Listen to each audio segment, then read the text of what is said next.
l'impression que nous nous acheminons vers une réponse positive à la question « La collection est-elle une œuvre d'art ?» Bon, je reprendrai un passage de votre livre où je lis « Les collectionneurs assimilent le sacré, entendu dans une acception non religieuse, à ce qu'ils pressentent chargé de significations plus ou moins obscures, porteuses d'une dimension mythique, spirituelle ou métaphysique, les renvoyant à des interrogations existentielles sur leur rapport au monde. Si l'on remplace dans cette phrase collectionneur par artiste, nous avons là la description de la création artistique. Et il est vrai que les collectionneurs se sentent au plus proche des artistes qu'ils collectionnent. Et je pense que nous allons en avoir sans doute une preuve avec les collectionneurs africains. Oui, dans une certaine mesure, sur laquelle je vais revenir dans un instant, effectivement. J'ai travaillé d'abord sur les collections publiques en Afrique de l'Ouest, sur les musées, et puis par la suite, j'ai d'une part découvert qu'il existait des collectionneurs privés d'art africain en Afrique de l'Ouest, et la lecture du livre de Monique Jody-Balini et Brigitte Derlon m'a incité à creuser cette question-là. M'intéressant non aux collectionneurs expatriés, il y en a sur place. J'ai mené des enquêtes au Burkina Faso, au Mali et au Sénégal sur ces questions.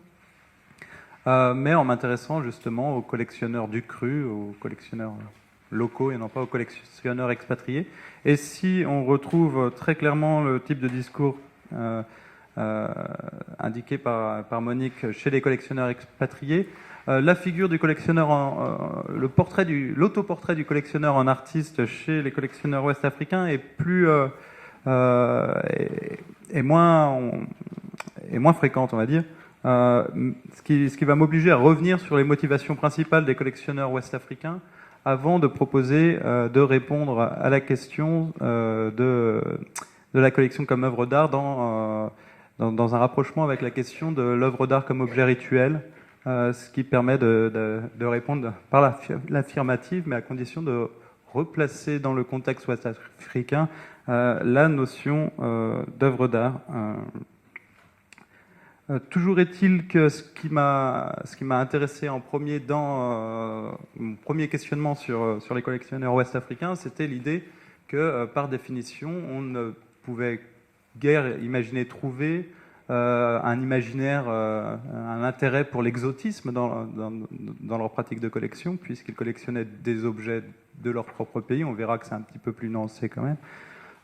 Et que l'imaginaire primitiviste qui est souvent décrit à propos des collectionneurs occidentaux d'art africain ne pouvait non plus fournir une clé pertinente pour l'analyse de mes collectionneurs en quelque sorte. En Afrique de l'Ouest d'ailleurs, les collectionneurs n'utilisent pas du tout la notion d'art primitif ou d'art premier. Ils vont préférer la notion d'art traditionnel, parfois d'art ancien. Et en fait, très généralement, ils parlent tout simplement d'art africain, étant sous-entendu qu'il s'agit de l'art africain traditionnel. On trouve des collectionneurs à la fois d'art africain et d'art contemporain, et il y a cette distinction-là qui est faite. Art africain renvoyant au masque, aux statues pour faire vite. Donc à l'imaginaire primitiviste, à l'imaginaire exotique ou au discours universaliste qui peut être tenu par des collectionneurs occidentaux d'art africain ou plus largement d'art premier, les collectionneurs ouest-africains vont préférer celui de la tradition ou de la culture. En fonction des termes vernaculaires, on traduit soit tradition, soit culture. Mais l'ancienneté des pièces, dans ce contexte-là, va moins être le signe d'une pureté originelle qu'un moyen de se rattacher au monde des ancêtres, et donc un lien avec le monde des ancêtres dans cette logique. L'activité de collection est alors très souvent conçue comme un outil de sauvegarde culturelle. Et c'est important de noter que très souvent, les collectionneurs sur lesquels j'ai travaillé insistent sur le fait que des savoirs vont être transmis en même temps que les objets. Et un collectionneur sénégalais établissait d'ailleurs une distinction entre deux grands types de collectionneurs selon lui. Ceux qui collectionnent par amour et dont la démarche est avant tout sensible, émotionnelle, centrée sur l'esthétique des objets, et ceux qui collectionnent par connaissance, c'est-à-dire qu'ils accumulent en même temps que les objets des connaissances dont, je cite encore le collectionneur, leurs enfants pourront profiter. un antiquaire cette fois-ci, un antiquaire sénégalais, distinguait pour sa part les marchands d'un côté, qui collectionnent pour revendre, et d'autre part les collectionneurs qui rassemblent des objets pour la sauvegarde culturelle. En travaillant sur les collectionneurs, j'en suis venu à m'intéresser aux antiquaires, sur lesquels je travaille maintenant, toujours les antiquaires ouest-africains, tout simplement parce qu'un certain nombre d'antiquaires sont par ailleurs collectionneurs. Donc il y a la figure de l'antiquaire collectionneur qui est assez centrale en Afrique de l'Ouest, qu'on retrouve ici aussi, avec chez les antiquaires une mise en avant du discours du découvreur, de celui qui sillonne la brousse, pour reprendre les termes employés, à la recherche d'œuvres d'art, et le discours de la révélation du découvreur qui rejoint d'ailleurs les récits mythiques un peu de découverte des masques en brousse, etc. C'est plutôt les antiquaires qui vont en parler, tout simplement parce que, contrairement à ce à quoi je m'attendais en commençant ce travail-là, les collectionneurs en tant que tels ne sillonnent pas les villages à la recherche de pièces et passent par les antiquaires pour acquérir des objets dans la très grande majorité des cas. Ce qui est intéressant, c'est que antiquaires collectionneurs et collectionneurs sont très souvent dans des projets d'ouverture de musées privés qui, pour le coup, rejoignent assez bien ce que Monique expliquait sur le projet de collection comme mise en scène de soi et comme œuvre égocentrée, en quelque sorte. Le musée privé centré sur la collection personnelle. Avec, bien sûr, vous l'imaginez bien, chez les antiquaires collectionneurs, des enjeux en termes de valorisation par ailleurs des œuvres qu'ils peuvent commercialiser. Ce qui est intéressant dans cette logique de sauvegarde culturelle, un motif un peu premier comme ça, c'est qu'on est sur un paradoxe chez les antiquaires collectionneurs, puisque une certaine partie des objets sont vendus à des collectionneurs occidentaux ou à des antiquaires occidentaux, mais par contre, chez les collectionneurs non antiquaires, ce motif-là est très important, et c'est le cas par exemple d'un collectionneur que j'avais interrogé au Mali, qui avait en fait commencé sa collection dans les années 60 lorsqu'il avait assisté à ce qu'il appelle le pillage du Musée national du Mali, en tout cas toute une série d'œuvres du Musée national du Mali qui s'échappaient comme ça dans la nature. Et en fait, sa motivation première, c'était d'essayer de lutter à sa petite mesure, à sa petite échelle, contre la sortie des objets du territoire malien, et il s'était lancé dans une pratique de collection privée dès les années 60, en réaction, dans son discours, c'était très clairement connecté à cette question du pillage du patrimoine malien.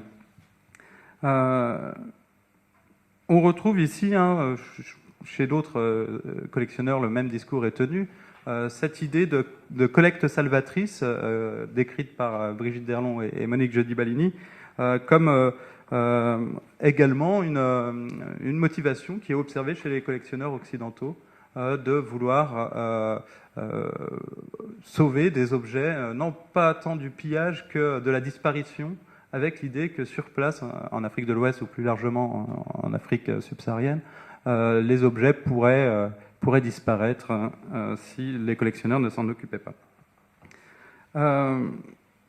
En fait, si on rentre un peu dans le discours des collectionneurs ouest-africains, leur discours va osciller entre ce discours de la sauvegarde culturelle et le discours de l'admiration esthétique, et sur l'importance accordée aux émotions.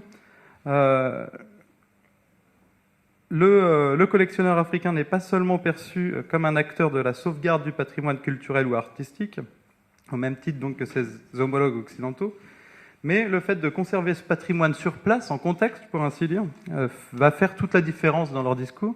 Les collectionneurs ouest-africains se présentant souvent comme des figures de la résistance aux marchands occidentaux, aux marchands d'art occidentaux qui se retrouvent accusés par les collectionneurs ouest-africains, un certain nombre de collectionneurs ouest-africains, d'être des pilleurs et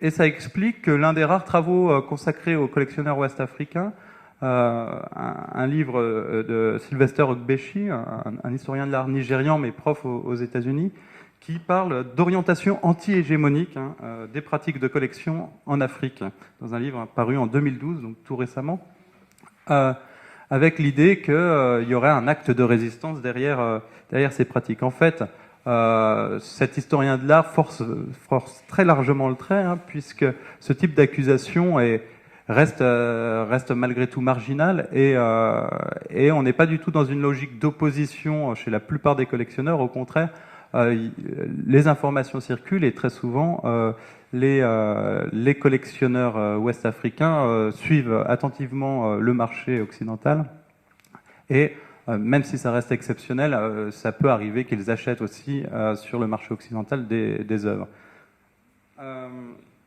Toujours est-il qu'au-delà de cette question de la sauvegarde culturelle, il y a un point qui me semble important, c'est la visée panafricaniste de ces collectionneurs ouest-africains. Il s'agit très souvent, et notamment pour les collectionneurs sénégalais, du fait du statut un peu particulier du Sénégal en termes de production sculpturale, il s'agit de rassembler des œuvres de toute l'Afrique subsaharienne et de rechercher, pour reprendre des expressions classiques dans leur discours, ce qui est typiquement africain. Alors, après, en fonction des moyens, en fonction notamment aussi de la place, certains vont se limiter à l'Afrique de l'Ouest. Et voilà, pour certains collectionneurs, on s'arrête à l'Afrique de l'Ouest, mais en règle générale, il y a vraiment une visée panafricaine, et il y a l'idée de collectionner la culture africaine. Et d'être connaisseur de la culture africaine, ce qui est assez problématique, puisqu'il y a très peu de communes mesures entre, par exemple, la culture sénégalaise et la culture bantoue, par exemple.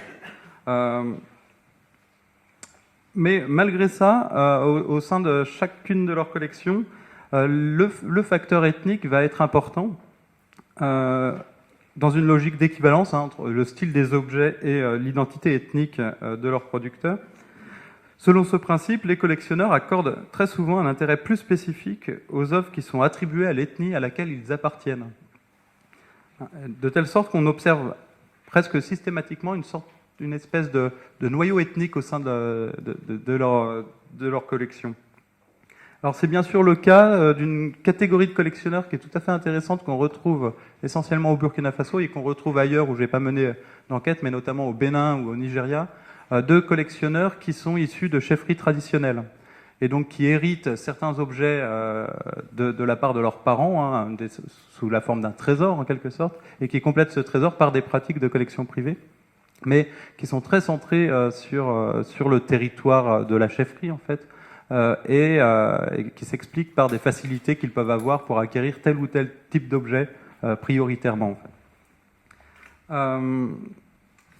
Avec la difficulté au Sénégal, pour les collectionneurs sénégalais, de trouver des objets typiquement sénégalais. Ça, c'est un regret plusieurs fois mentionné. Il y a très peu de masques et de statues sénégalais. Et il y a une sorte de regret de la part de plusieurs collectionneurs sénégalais à ce sujet. Et par ailleurs, il y a des collectionneurs très souvent aussi qui ont vécu ailleurs, en dehors de leur pays natal. On retrouve pas mal de collectionneurs dans les milieux de la diplomatie, par exemple, des ambassadeurs dans d'autres pays. Le cas, par exemple, d'un collectionneur malien qui s'est mis à collectionner la peinture éthiopienne parce qu'il était diplomate en Éthiopie.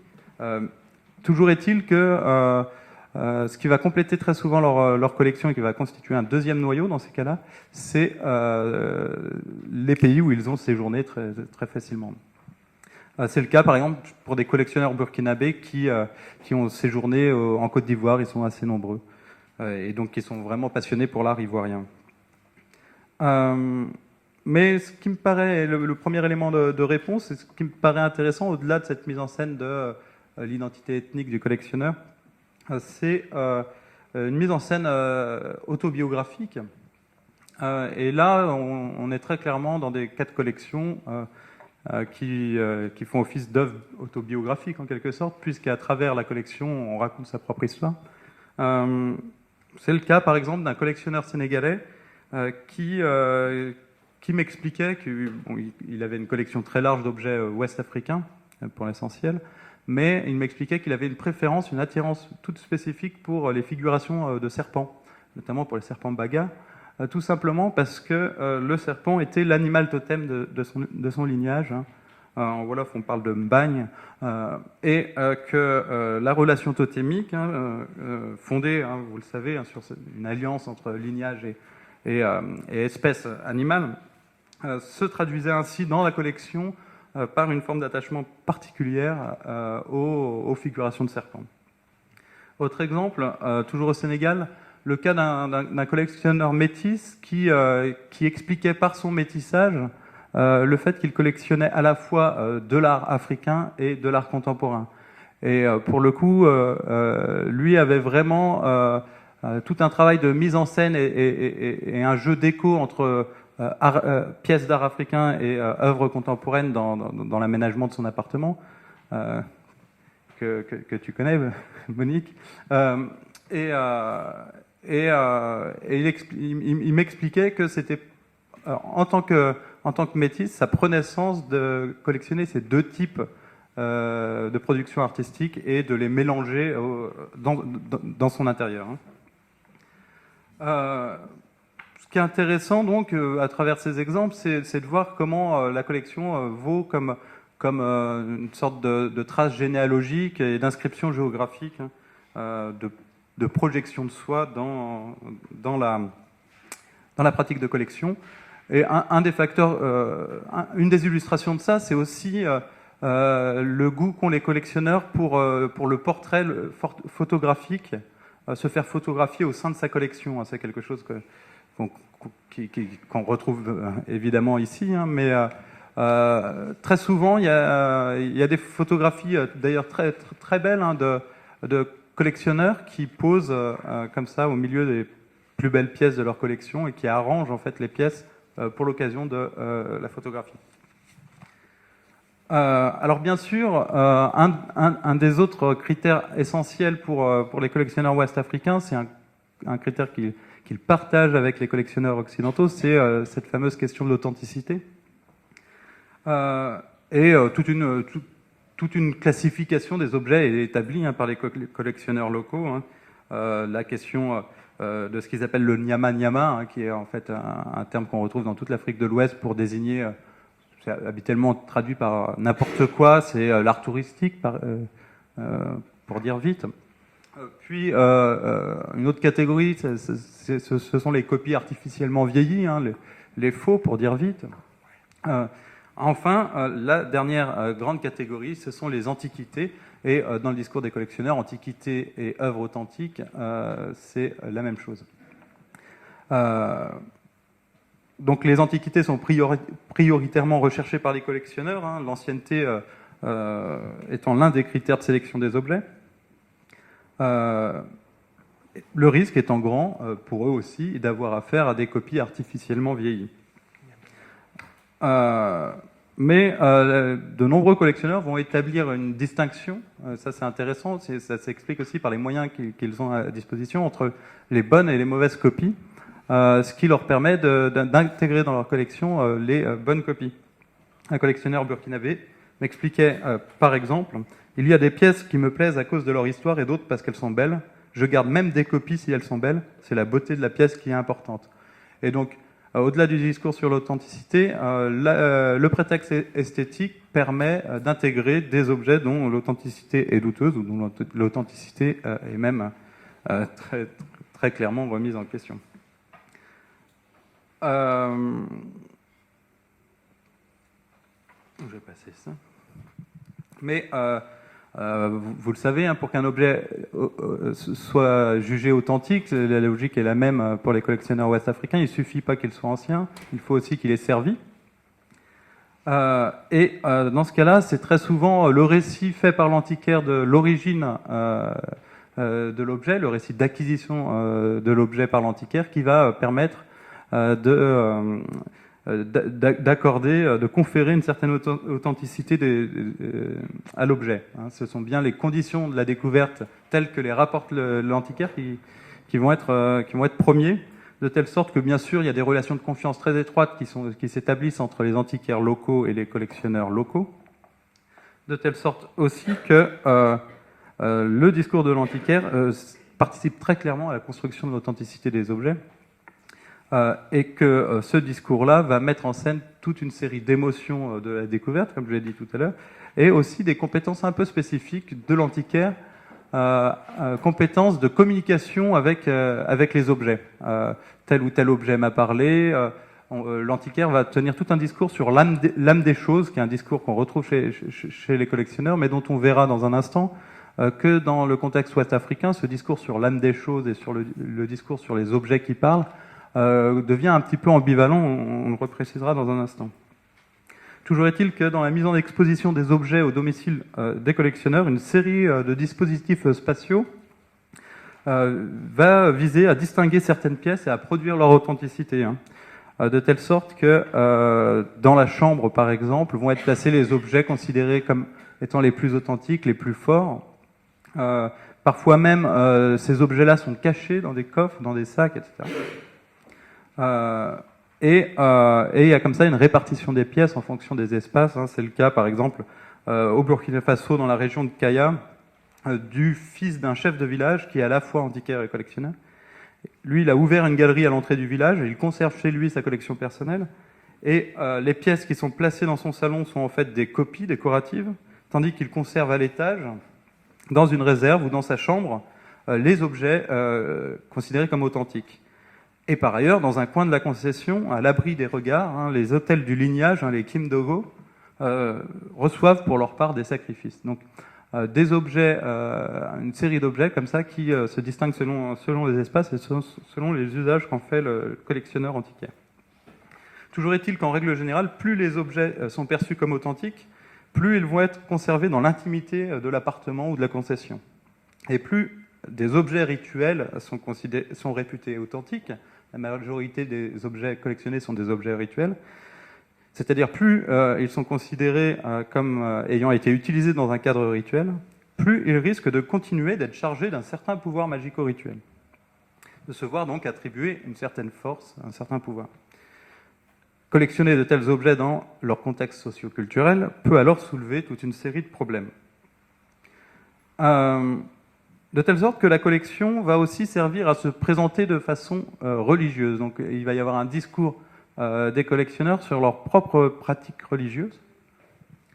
Le cas, par exemple, donc j'ai travaillé dans des pays où l'islam est majoritaire et on sait qu'il y a des interdits très spécifiques concernant l'idolâtrie, bien sûr, et concernant aussi la figuration en 3 dimensions. Et donc les sculptures sont très clairement concernées par ce type d'interdit. Et il y a le cas d'un collectionneur malien qui, lui, avait fait le choix d'éviter de collectionner des objets rituels authentiques, et donc distinguer 2 types de collections. Une collection d'objets usuels, authentiques, du mobilier notamment, et d'autre part des copies artificiellement vieillies d'objets rituels, ce qui lui permettait de se conformer à sa vision personnelle de l'islam. Par ailleurs, ce collectionneur, c'était très intéressant, ça fait partie de ceux qui mettent en scène leur collection, parce que il commandait directement à des sculpteurs des copies d'objets rituels, et il commandait également à des sculpteurs toute une série de mobilier contemporain, et sa maison est entièrement décorée de mobilier sculpté sur commande, en même temps qu'il a donc des objets rituels, des copies d'objets rituels artificiellement vieillis, et en même temps qu'il a des objets usuels anciens ayant servi, etc. Toujours est-il que ce contexte un petit peu spécifique explique que le pouvoir des objets va poser problème aux collectionneurs. Un responsable de musée m'expliquait par exemple que si quelqu'un collectionne des objets africains et qu'il tombe malade, on va dire que c'est à cause des objets qu'il a chez lui. Un collectionneur me rapportait pour sa part l'étonnement de plusieurs visiteurs qui rentraient dans son appartement et qui disaient « mais comment peux-tu dormir ici ? C'est pas possible de dormir dans entourés d'objets tels que ceux que tu as ici, des objets rituels. La vue de certains masques ou de certaines statues fait peur, notamment pour les très nombreux objets qui, dans un contexte rituel, sont interdits à la vue des non-initiés et en priorité à la vue des femmes. Un collectionneur, d'ailleurs, m'a raconté avoir construit une seconde maison pour sa femme, pour qu'elle ne fréquente pas les objets de sa collection. Donc, la collection dans une maison et la femme dans l'autre. Un autre m'expliquait d'ailleurs qu'il avait reçu tel ou tel masque de la part d'un ami parce que le masque effrayait les membres de la famille de l'ami en question. Un collectionneur sénégalais m'expliquait quant à lui qu'un visiteur avait même fait un malaise lors d'une visite dans son appartement.